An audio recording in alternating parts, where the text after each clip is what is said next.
Hello everyone, I want to thank you for joining me. This is Martin Victor and I'm with MyIeltsTutor. Today we're going to talk about essay structures. What type of structure do you need for the particular essay type you need? Let's get started.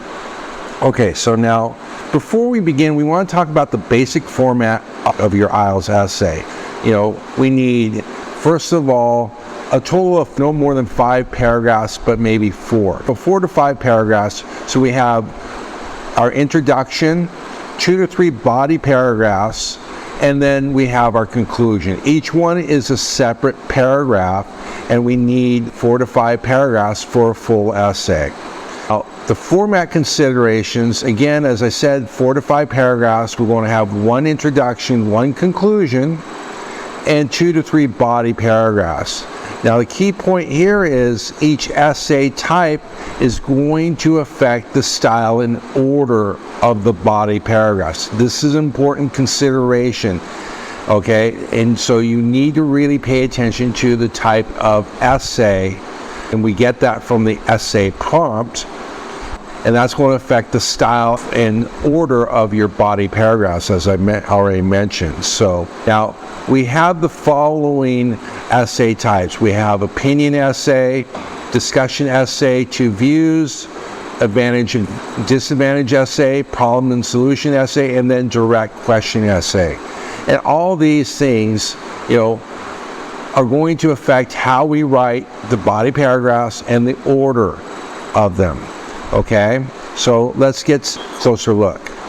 Now, if we have our opinion essay, for example, we have this essay prompt. So the format of the body paragraph is this. Our first body paragraph should be reason 1. We want to discuss and explain using relevant examples, okay? We want to basically, make sure that our reasons support whether we agree or disagree with the statement, okay? Now, the second body paragraph is going to be our second reason, okay? And you're going to do the same as you did in the first body paragraph. That's discuss and explain using relevant examples. And then you may have a third reason, and so that's a third body paragraph. And this type of essay, I really recommend that you have 3 reasons, and that's because you will have a much stronger essay, all right? And you'll cross that minimum word limit of 250, which the examiners expect you to do. So having that third body paragraph can really help in those 2 areas, okay? But if you do have a third body paragraph, again, you're going to do the same thing in that body paragraph. You're going to discuss and explain using relevant examples. Now, if we have a discussion essay where we're discussing 2 views, okay, for example, we have our essay prompt here, and you're being asked to discuss both views and then give your opinion. Well, you're more likely going to have 2 body paragraphs. Now, for this one, you want to discuss the reasons for that viewpoint. And you'll need 2 to 3 reasons. And then for the second body paragraph, it's going to be the second view. And you do the same thing as in terms of writing for the second as you did for the first body paragraph. That easy in terms of knowing what to do. In your conclusion, you explain which view is more valid. Meaning, which view do you agree with? Do you think is more correct? Okay? So that's how you handle the 2-view discussion essay. Now, for the advantage disadvantage essay, and we have a sample essay prompt here. The main question is to decide whether the advantages outweigh the disadvantages or vice versa, meaning the disadvantages outweigh advantages. So first paragraph, we'll talk about the advantages, okay? And again, you want 2 to 3 advantages to discuss. And you want to explain those using details. In the second body paragraph, of course, are the disadvantages, and you do the same thing that you did with the advantages. Discuss the advantages and then explain using details. And in your conclusion, just like in the 2-view essay, you want to explain how the advantages or the disadvantages outweigh the other.